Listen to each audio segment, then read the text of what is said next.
So in this video, this is kind of an Easter video. I will be talking about a lot of things in this video. I'm going to be talking about fertility goddesses, and I'm going to be talking about pylons and the resurrection of Christ. I'm going to bring in some Noah's Ark stuff into it and how everything is connected in the Garden of Eden.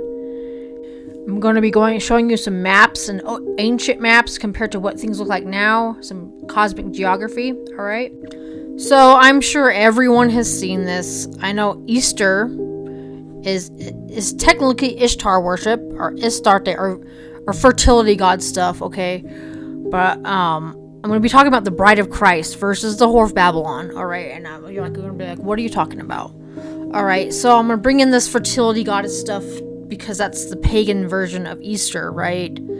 If you look up any basic anti-Easter video, Christian anti-Easter video, they're going to bring this up. So I'm going to bring it up, but I'm going to tell you why it's not a sin to worship Christ on Easter if that's what you're actually doing, okay? Anyway, I'll bring that up in a minute. So Ishtar is actually how you say Easter is actually how you say Ishtar's name, I guess, according to this article, okay? And what's the deep philosophy between her giving children, okay, giving a bunch of birth to children? And what's these Bible passages about this woman having trouble giving birth? This is talking about this is talking about the Bride of Christ and the Whore of Babylon, okay? This woman, it's talking about Mary. It's not just talking about Mary, it's talking about the Bride of Christ. The Bride of Christ has birthing pains. Why? It's not just talking about you literally giving birth or you literally having birthing pains, although that's true too. There is messaging in that, but there's a deeper meaning in this. This is about you once you get married to God, to Jesus, right? You're supposed to bear children. It's not just talking about you literally bearing children. It's talking about you making more born again Christians.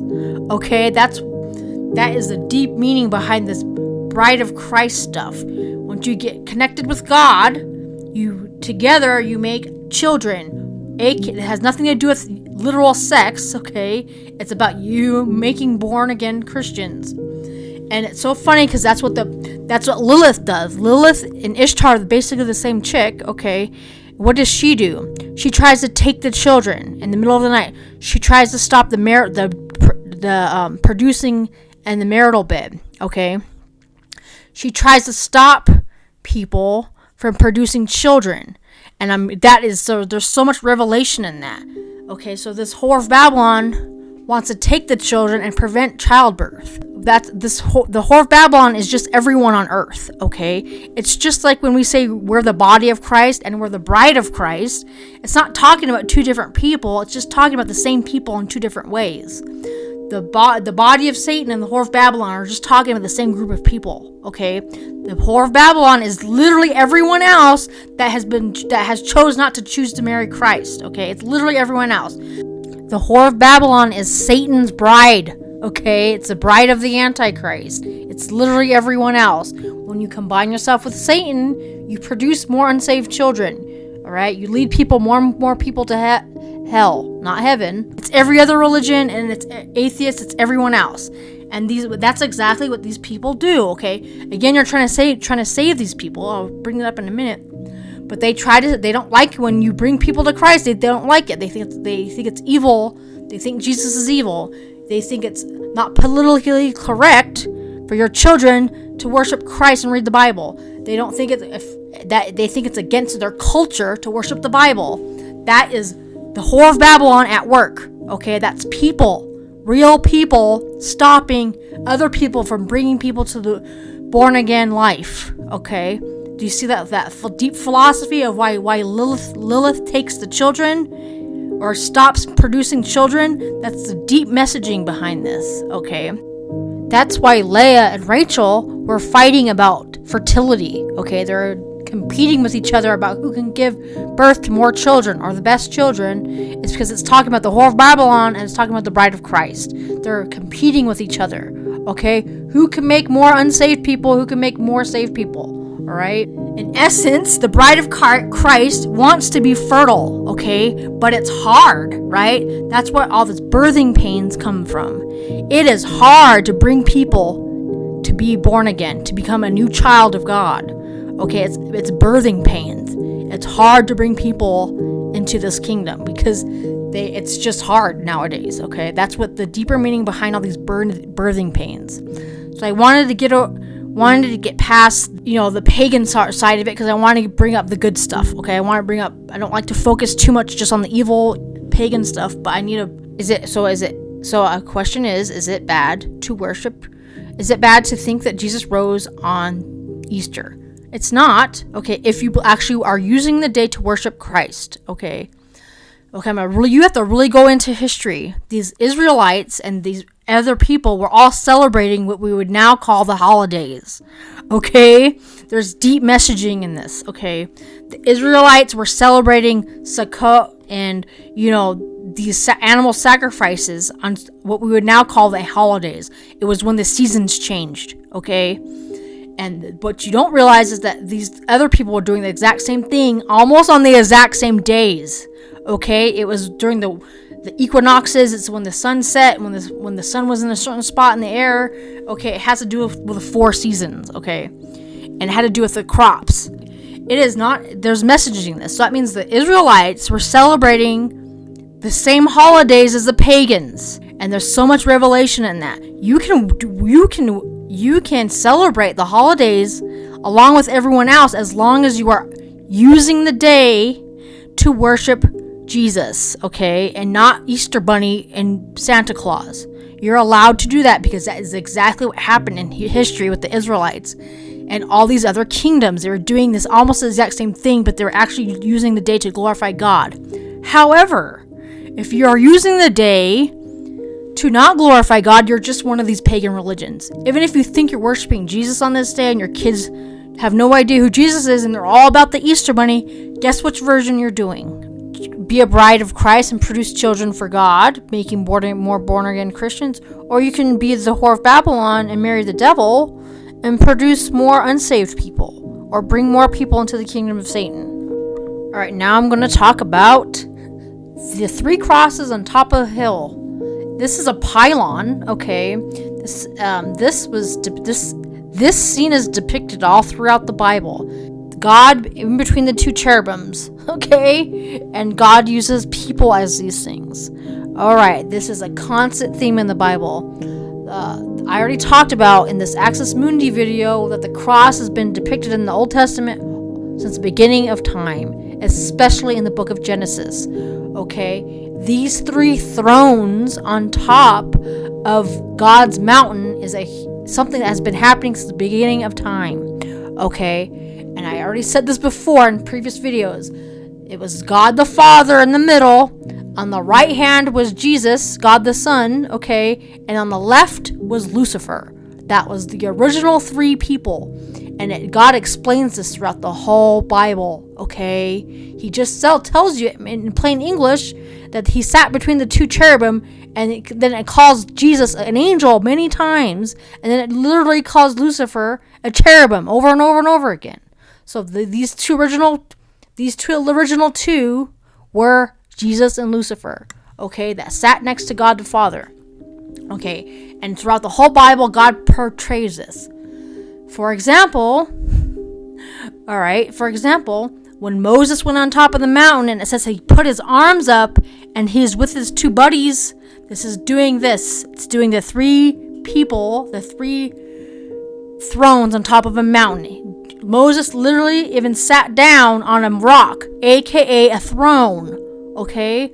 Another time was the Mount of Transfiguration. This is God in between the 2 cherubim, which are people. God uses people as these cherubim throughout the whole Bible. Okay?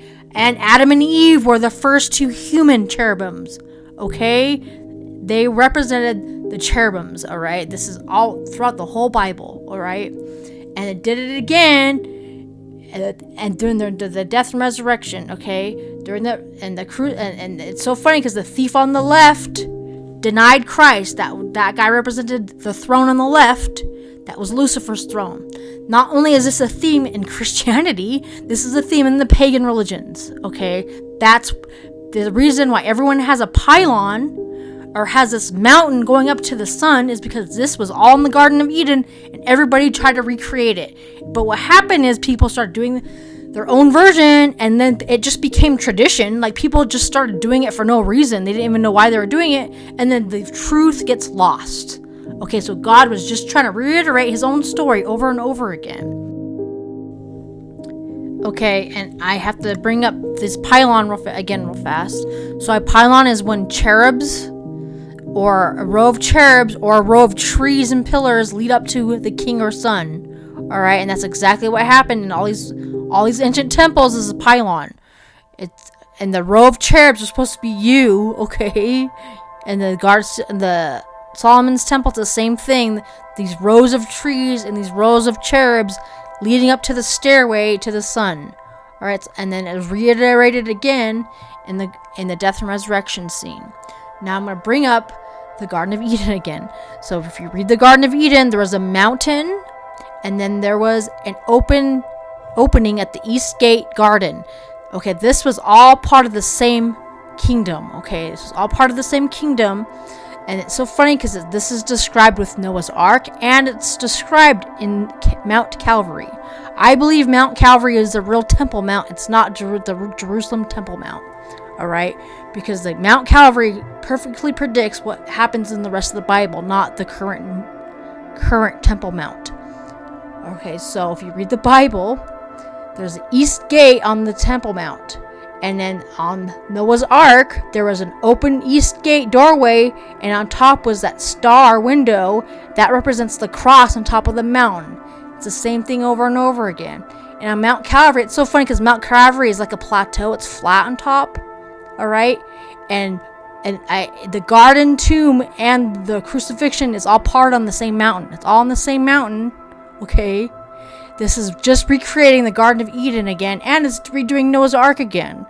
Alright, this open door represents that open garden tomb. Alright, do you see the connection? It's just redoing the same story over and over again. And it's so funny because it recreates a scene here with the cherubim even. Because what happens, there was 2 cherubim guarding the East Gate, and what happens at the Holy Sepulchre, what happens to the garden tomb, there were 2, if you read the Bible, Matthew, Mark, Luke, and John, says there was 1 or 2 angels guarding the tomb entrance. That's the same 2 these are the same 2 cherubim guarding the entrance at the East Gate. See that connection? 2 angels / cherubims at the garden tomb opening, and angels / cherubim at the East Gate opening. Same ones. And since this really happened, that is why to this day, every single ancient kingdom has cherubims at their gateways. Okay? The Hittites, the Assyrians, Babylonians, and this is a Native American version. There are 2 cherubims guarding an opening, just like in the Garden of Eden, because this really happened. Alright? But if you don't use this information to actually come to Christ, this just becomes the devil. This just becomes the kingdom of Satan, which is a twisted version of God's kingdom, right? And not to mention, this is talking about the Battle of Armageddon. It's about how one kingdom became 2 kingdoms.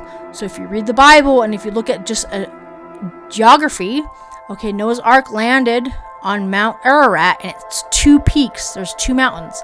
This is exactly what happened in Jerusalem, okay? A long time ago, everyone was living on the same mountain. The current Temple Mount and Golgotha, Mount Calvary, were all one same mountain. But there's a pathway that split them in 2, and it became 2 mountains, okay? One represents the kingdom of God, and one represents the kingdom of Satan, okay? They all had the same kingdom. Obviously, everyone was living in heaven, and then Satan started his own kingdom with his believers, which are the unsaved people, okay? And this literally happened with Mount Calvary, because you have to add in current information with this.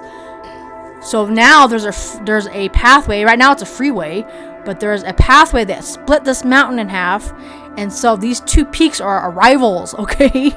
Because right now that Temple Mount has an Islamic temple on it, and people are probably going to get mad at me when I say this, but the Jews want that Temple Mount too.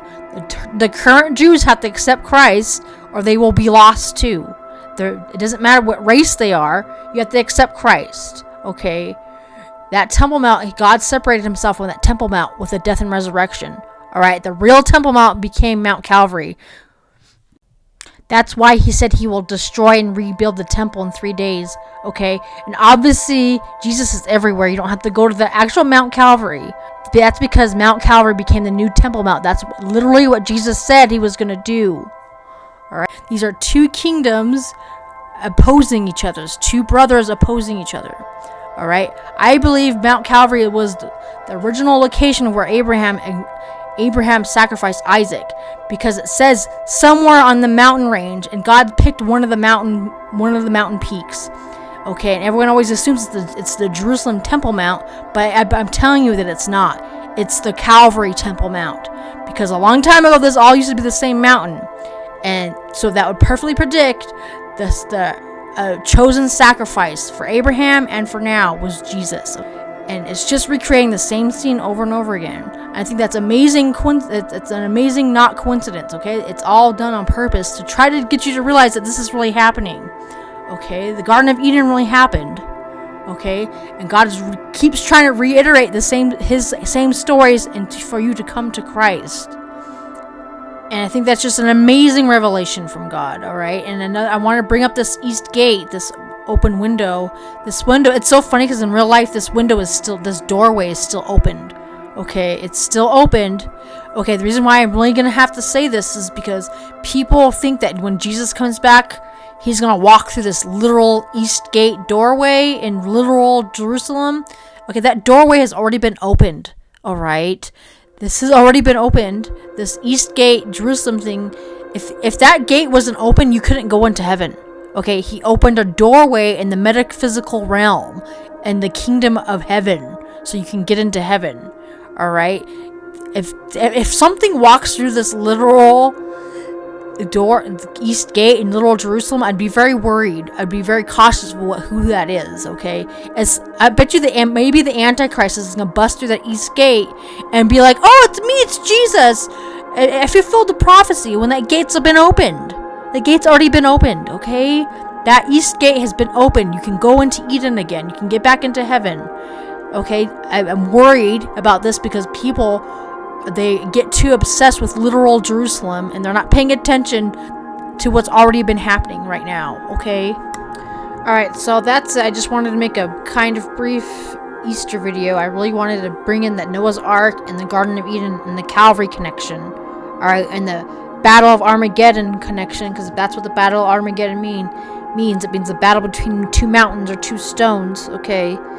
And trust me, the only way you can even defeat Satan is if you take his children away from him, all right? Of course, they have to come willingly, and that's some major birthing pains right there. All right, thanks, guys.